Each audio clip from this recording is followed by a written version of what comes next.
আসসালামু আলাইকুম। অষ্টম শ্রেণীর নতুন একটি পর্বে অভিনন্দন।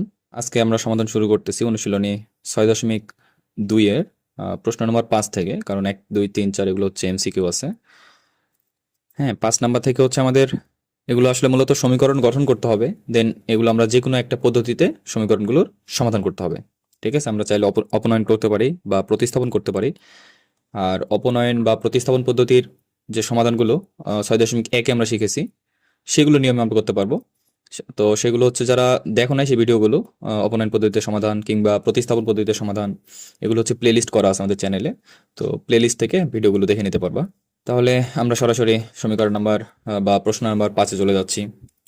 প্রশ্নটা হচ্ছে, দুইটি সংখ্যার যোগফল 100 এবং বিয়োগফল 20 হলে সংখ্যা দুইটি নির্ণয় করো। তাহলে সংখ্যা কয়টা? দুইটা। তাহলে বলছে দুইটি সংখ্যার যোগফল 100 এবং বিয়োগফল 20 হলে সংখ্যা দুটি নির্ণয় করো। আমরা সরাসরি মনে করব বা ধরে নেব যে কোনো কিছু একটা। মনে করি সংখ্যা দুইটি, বা প্রথম সংখ্যাটি দ্বিতীয় সংখ্যাটি এভাবেও লিখতে পারো। হ্যাঁ, মনে করি আমি প্রথম সংখ্যাটি এবং দ্বিতীয় সংখ্যাটি লিখতেছি, বা সংখ্যা দুটি যথাক্রমে লিখলেও সমস্যা নাই। হ্যাঁ, তাহলে মনে করি প্রথম সংখ্যাটি এক্স এবং দ্বিতীয় সংখ্যাটি ওয়াই। আমরা দুইটা সংখ্যা জাস্ট ধরে নিছি, হ্যাঁ, এক্স এবং ওয়াই। এখন প্রশ্ন হচ্ছে দুইটি সংখ্যার যোগফল 100, অর্থাৎ প্রথম প্রশ্ন মতে সরাসরি, হ্যাঁ, প্রথম প্রশ্ন মতে যোগফল যেহেতু এক্স প্লাস ওয়াই ইকুয়াল 100, এটাকে আমরা ১ নাম্বার সমীকরণ দিতে পারি। ঠিক আছে, আবার বলছে দুইটি সংখ্যার কি বিয়োগফল 20, অর্থাৎ দ্বিতীয় প্রশ্ন মতে, হ্যাঁ, দ্বিতীয় প্রশ্ন মতে এক্স মাইনাস ওয়াই ইকুয়াল 20, এটা হচ্ছে আমাদের সমীকরণ নাম্বার ২। এবার ১ এবং ২ নম্বর সমীকরণ থেকে আমরা প্রতিস্থাপন অপনয়ন যেভাবে ইচ্ছে আমরা সমাধান করতে পারি। তাহলে আমরা যদি ১ নম্বর সমীকরণ এবং ২ নম্বর সমীকরণ যোগ করে দিই, তাহলে এই যে প্লাস ওয়াই মাইনাস ওয়াই কেটে যাবে। সুতরাং আমরা অপনয়ন পদ্ধতি করলে সব থেকে তাড়াতাড়ি অ্যান্সারটা পাবো। ১ ও ২ নম্বর সমীকরণ যোগ করি। কি করব? যোগ। তাহলে একটা হচ্ছে এক্স প্লাস ওয়াই ইকুয়াল 100, আরেকটা হচ্ছে এক্স মাইনাস ওয়াই ইকুয়াল 20। যোগ করার সময় চিহ্ন একই থাকবে, কোনো পরিবর্তন হবে না। তাহলে ওয়াই এবং ওয়াই কেটে যাবে, এক্স এবং এক্স যোগ করলে আমরা পাবো 2x ইকুয়াল 120। সো সুতরাং এক্স ইকুয়াল, তাহলে এই যে 2 কি ছিল?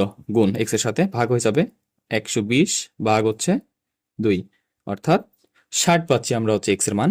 এবার এক্স এর মান আমরা 1 বা 2 যেটা দিয়ে বসাই ওয়াই এর মান পেয়ে যাব। তাহলে এক্স এর মান, এক্স এর মান 1 নম্বরে বসিয়ে, হ্যাঁ, এক্স এর মান যদি 1 নম্বরে বসাই, তাহলে ১ নম্বর সমীকরণে ছিল এক্স প্লাস ওয়াই ইকুয়াল 100, তাই না? তাহলে আমরা এক্স এর মান দিচ্ছি সরাসরি 60 প্লাস ওয়াই ইকুয়াল 100।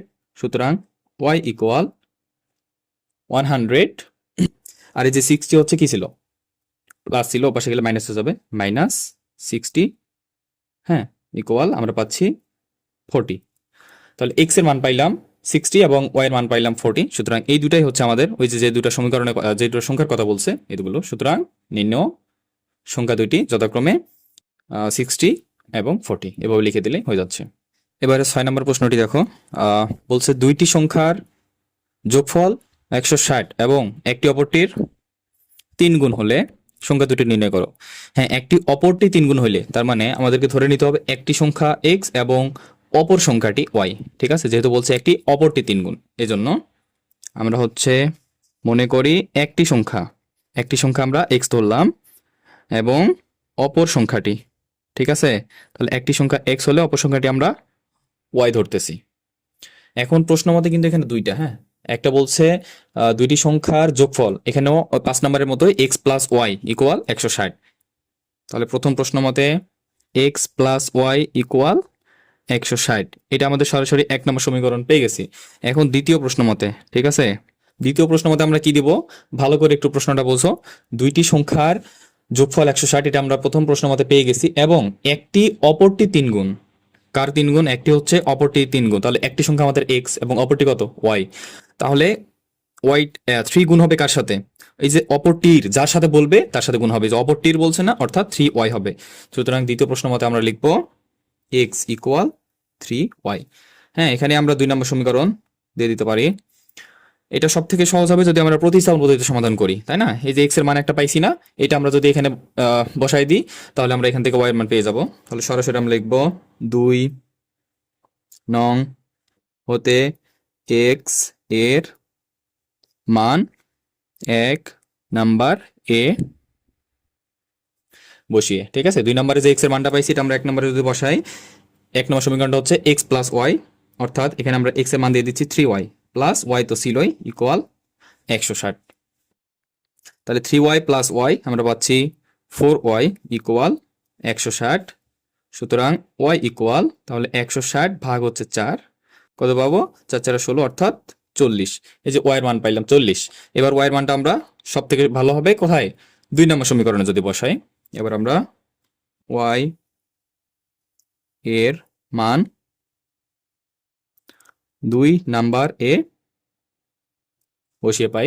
তাহলে 2 নম্বর সমীকরণটা ছিল x ইকুয়াল 3y, অর্থাৎ 3 গুণ y এর মান পাইছি আমরা কত? 40, তাই না? সুতরাং 3 4 12 120 পাচ্ছি আমরা x এর মান। সুতরাং নির্ণেয় সমাধান সংখ্যা বা হচ্ছে আমরা লিখতে পারি নির্ণেয় সংখ্যা দুইটি, অথবা লিখতে পারি একটি সংখ্যা x অপর সংখ্যাটি y, হ্যাঁ, যেভাবে ইচ্ছে লেখা যাবে, কোনো সমস্যা নাই। আমরা তাহলে এবার চলে যাচ্ছি 7 নম্বর প্রশ্নে। 7 নম্বর প্রশ্নটি হচ্ছে দুটি সংখ্যার প্রথমটির 3 গুণের সাথে দ্বিতীয়টির 2 গুণ যোগ করলে 59 হয়, আবার প্রথমটির 2 গুণ থেকে তৃতীয়টি বিয়োগ করলে 9 হয়, সংখ্যাদ্বয় নির্ণয় করো। হ্যাঁ, প্রশ্নটা ভালোভাবে একটু বোঝার চেষ্টা করো। আচ্ছা, কি বলছে এখানে? দুইটি সংখ্যার প্রথমটি 3 গুণের সাথে, আচ্ছা যেহেতু দুইটি সংখ্যা বলছে আমরা আগে ধরে নিচ্ছি। হ্যাঁ, ধরি প্রথম সংখ্যাটি,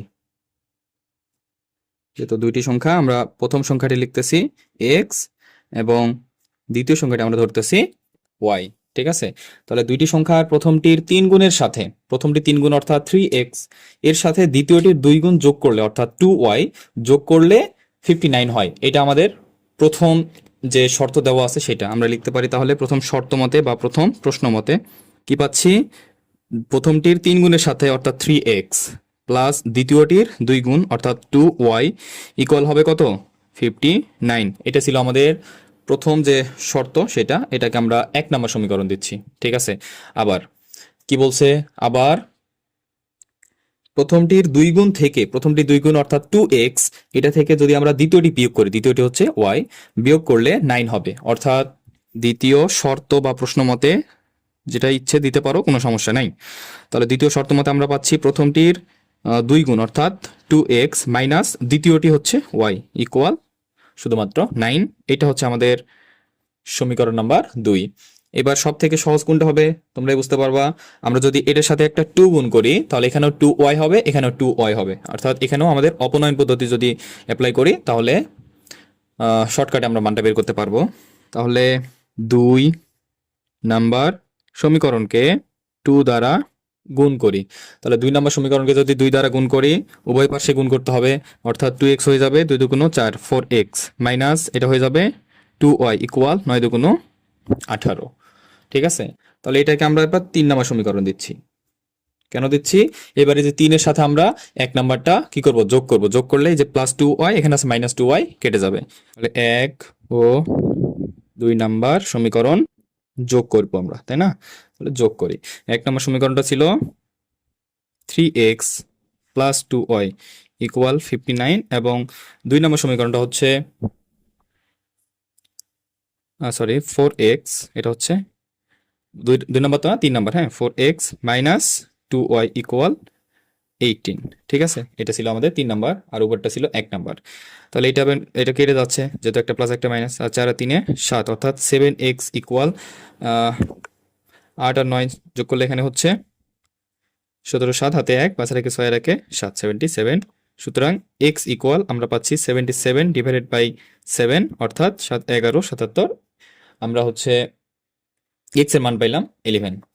এবার x এর মানটা আমরা যদি যে কোনো একটাতে বসাই দেই, 1 2 3 নাম্বার যেখানে হোক না কেন, তাহলে আমরা y এর মানটা পেয়ে যাব।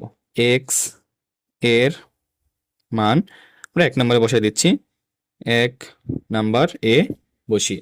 1 নম্বর সমীকরণটি হচ্ছে 3x প্লাস 2y ইকুয়াল 59, যদি একটু বড় হয়ে যাচ্ছে মনে হয়, হ্যাঁ সমস্যা নাই। তাহলে 3x x এর জায়গায় আমরা x এর মান বসাই দিচ্ছি, x এর মান হচ্ছে 11 প্লাস 2y ইকুয়াল 59, ঠিক আছে।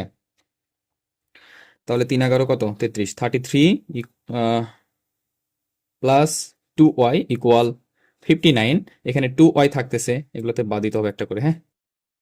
তাহলে 2y ইকুয়াল 33 আমরা মাইনাস করে দিচ্ছি, অর্থাৎ 59 মাইনাস 33, বা 2y ইকুয়াল, এটা আমরা বিয়োগ করলে পাচ্ছি কত, 6 2 26। সুতরাং y ইকুয়াল 26 ডিভাইডেড 2, এই যে 2 হচ্ছে গুণ ছিল, ভাগ করে দিচ্ছি, হ্যাঁ। তাহলে y এর মান পাচ্ছি আমরা 13। তাহলে আমরা x এর মান পাইলাম 11 এবং y এর মান পাইলাম 13। আমরা বলতে পারি তাহলে, সুতরাং সংখ্যা দুইটি যথাক্রমে, আমরা বলতে পারি নির্ণেয় সংখ্যা দ্বয়, যেহেতু দুইটা সংখ্যা, তাহলে নির্ণেয় সংখ্যা দ্বয় 11 ও 13। ঠিক আছে, তাহলে আজকের সমাধান আমরা এখানে শেষ করে দিচ্ছি, যে আমরা পরবর্তী ভিডিওতে 8 নম্বর প্রশ্ন থেকে সমাধান শুরু করবো ইনশাআল্লাহ। আর অবনয়ন আর প্রতিস্থাপনগুলো তোমরা চাইলে আমাদের প্লে লিস্ট থেকে দেখে নিতে পারো, হ্যাঁ।